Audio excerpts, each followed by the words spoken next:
In this video, we're going to talk about how to change the subject of a formula. So let's say we have the equation y is equal to x plus 8. So right now, y is by itself on the left side of the equation. So it's currently the subject of the formula.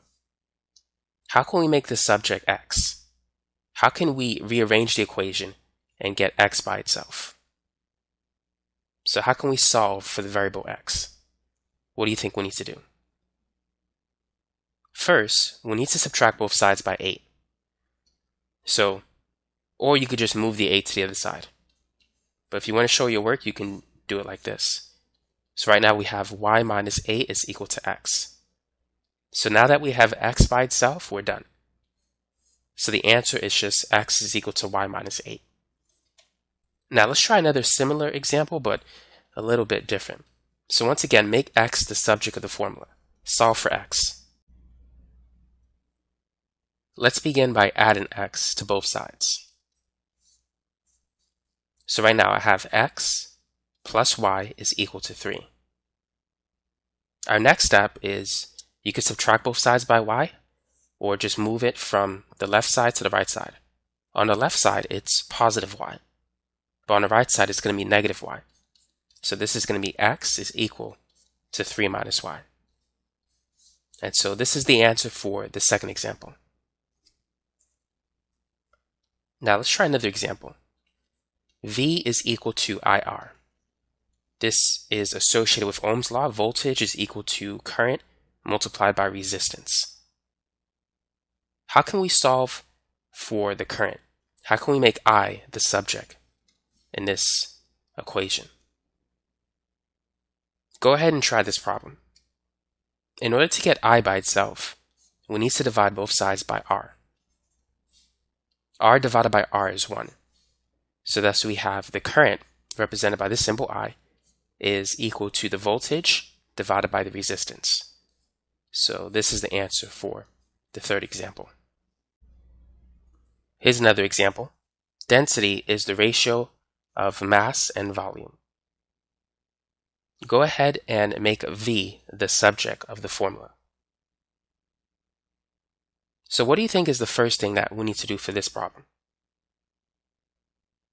How can we get V by itself? We need to multiply both sides of the equation by V. V divided by V is 1. So we have density times volume is equal to the mass. Now to get V by itself, we need to divide both sides by D.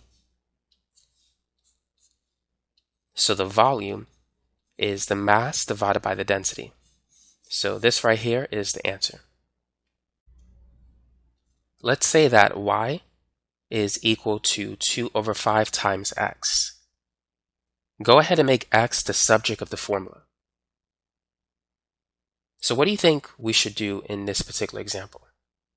What I would recommend doing is multiplying both sides by the reciprocal of 2 over 5, which is 5 over 2. In this way, the 2's will cancel and the 5's will cancel. So the answer is x is equal to 5 over 2y, or you can write it as x is equal to 5y divided by 2. It's the same. Now let's talk about temperature. The Fahrenheit temperature is 9 over 5 times the Celsius temperature plus 32. Go ahead and make C the subject of the formula. Now what I would recommend doing is subtracting both sides by 32 initially. So we got F minus 32 is equal to 9 over 5 times the Celsius temperature. Now let's multiply both sides by the reciprocal of 9 over 5. So that's going to be 5 over 9.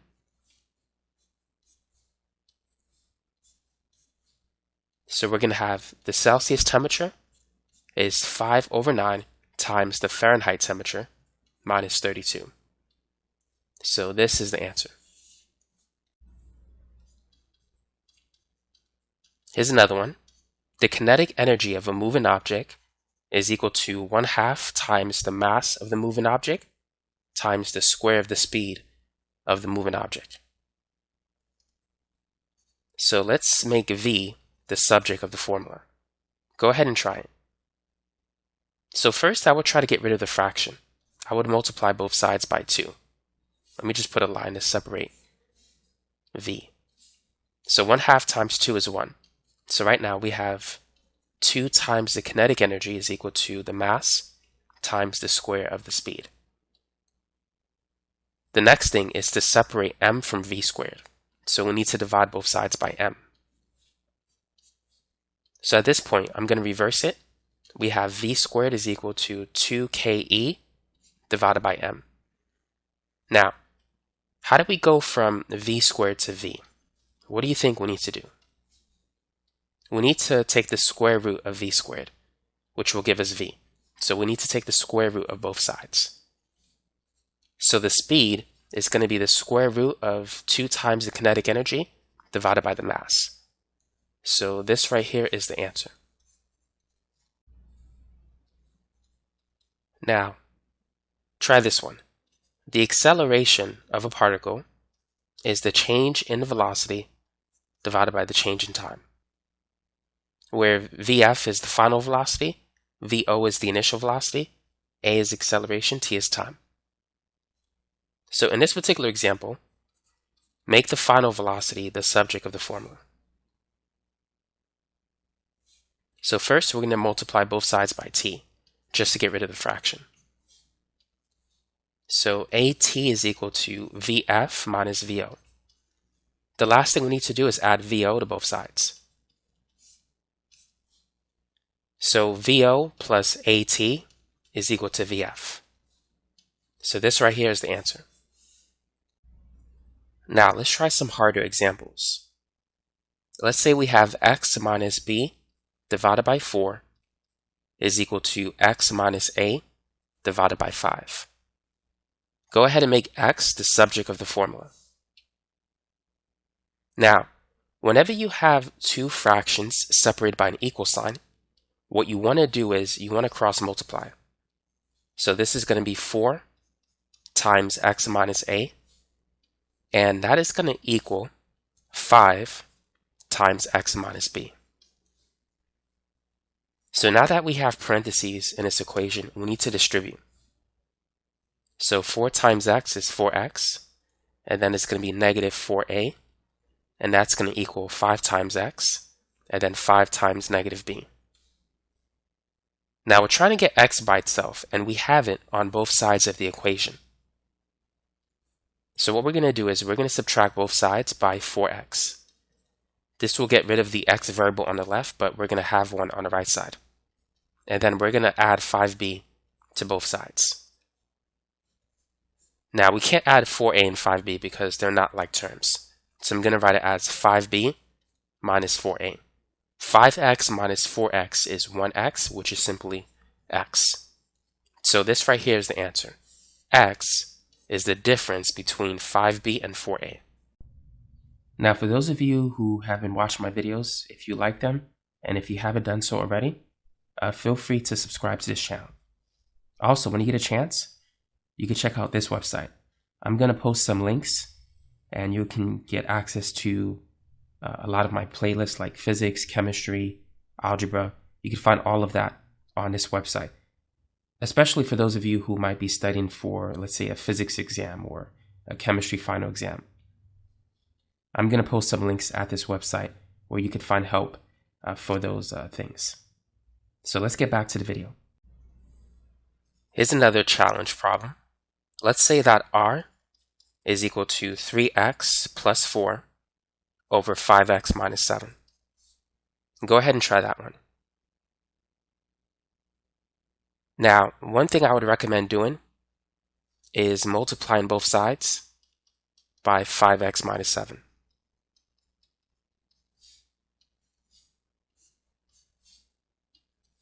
And on the left side, we're going to have r times 5x minus 7, and on the right side, 3x plus 4. Now, our next step is to distribute the r. So we're going to have r times 5x, that's 5rx, and then r times negative 7, which is negative 7r. Now, these two are not like terms. So in this case, to get x by itself, which I forgot to say that, so I'm going to say it now. We're trying to make x the subject of the formula. Before r was the subject of the formula, and the only other variable is x, so it's safe to say that we're trying to make x. We're trying to solve it and get it by itself. But let's get back to this problem. Now, we can move 5rx to the right side, or we can move 3x to the left side. It really doesn't matter. But let's move 3x to the left side.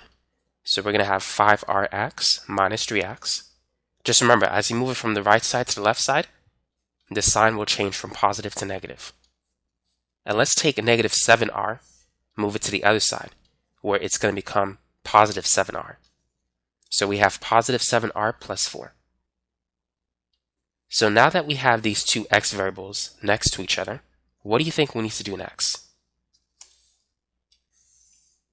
In order to turn these two x variables into a single x variable, what we're going to do is we're going to factor the GCF, which is x. So taking out x, we're going to have 5r minus 3. Now our next step is to divide both sides by 5r minus 3. And now we're almost finished. So this is going to give us x is equal to 7r plus 4 divided by 5r minus 3. And that's how we can make x the subject of the formula in this particular example. It's a little bit harder than the other ones, but the key is to factor out x when you get all these variables on one side of the equation. In a circuit with two parallel resistors, you could use this equation to calculate the total resistance, also known as the equivalent resistance, represented by RT. So given this equation, let's make R1 the subject of the formula. So go ahead and rearrange this formula to solve for R1. Now, the first thing that I would recommend doing is taking this term, moving it to the other side. It's positive on the right side, but it will be negative on the left side. So we're going to have 1 over RT minus 1 over R2, and that's going to equal 1 over R1. Now, if you want to, you can just reverse the two equations. You can write 1 over R1 first. Now, what do you think our next step is? What should we do at this point? We can raise both sides to the negative 1 power. By the way, there's more than one way of solving this problem. 1 over R1 raised to the minus 1, basically you flip this fraction. It becomes 1 over R, which is just R, or R1. Now, this one you can't really flip it, so you just got to put it under 1. So we have this. Now, what we have is known as a complex fraction. So to simplify this fraction, we're going to multiply the top and the bottom by R2 and RT.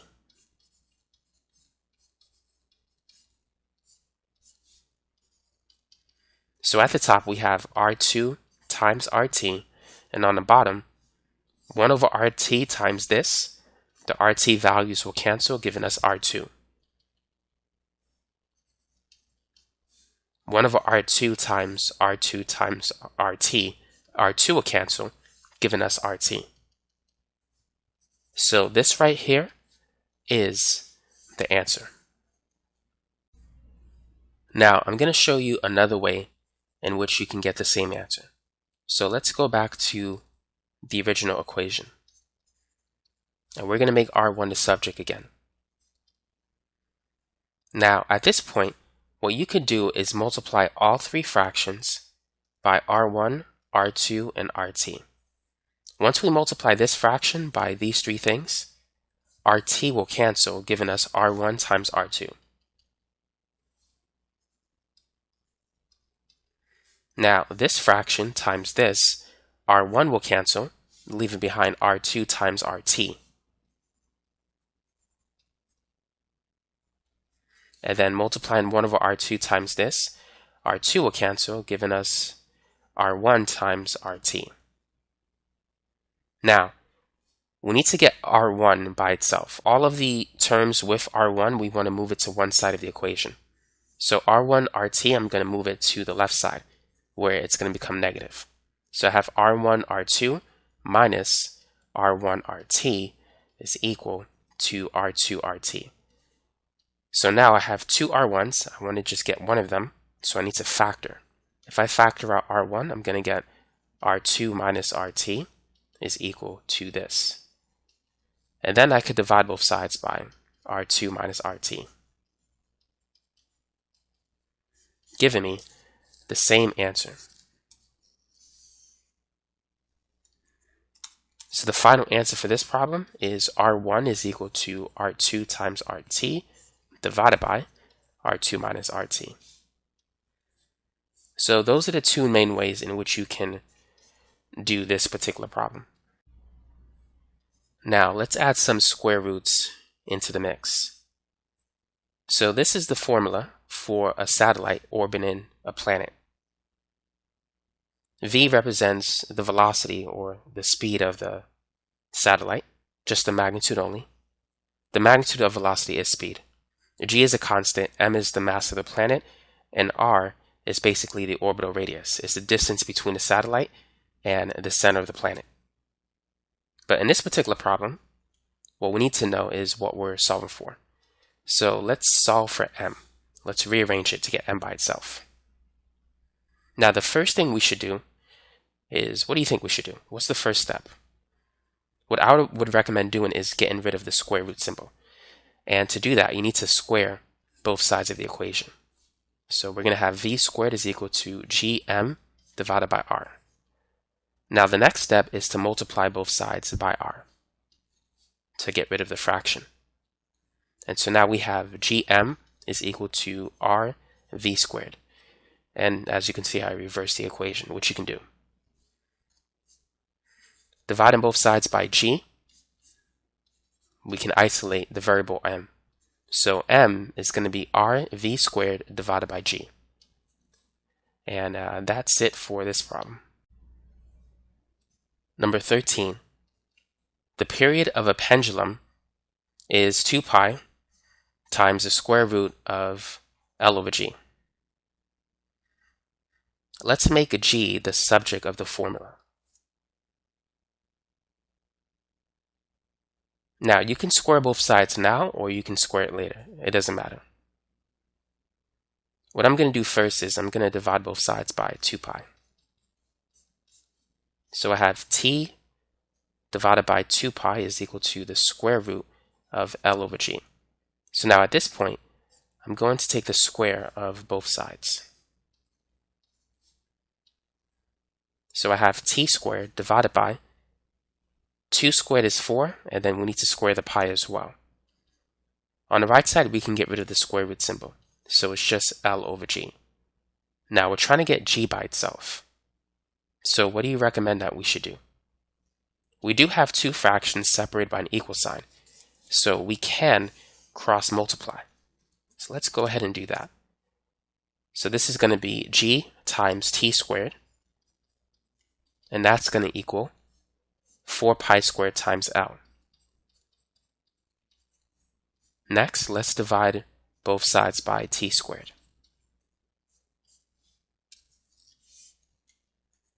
So this will give us the answer. G, the gravitational acceleration, is equal to 4 pi squared divided by, times the length of the pendulum divided by the period of the pendulum. So that's the answer. Here's another one. The electric force between two charged particles is equal to a constant called K times Q1 and Q2, which represents the magnitude of the two charges. That is the magnitude of their electric charge, divided by R squared, where R is the distance between the center of those electric charges. In this example, let's make R the subject of the formula. So let's multiply both sides by r squared, just to get rid of the fraction. So now we have f times r squared is equal to k q1 q2. Next, let's divide both sides by f. So r squared is k q1 q2 divided by f. At this point, we could take the square root of both sides. So now we have the answer. R is equal to the square root of k times q1 times q2 divided by f. And that's it for this problem. So if you haven't done so already, don't forget to subscribe to this channel. Thanks again for watching.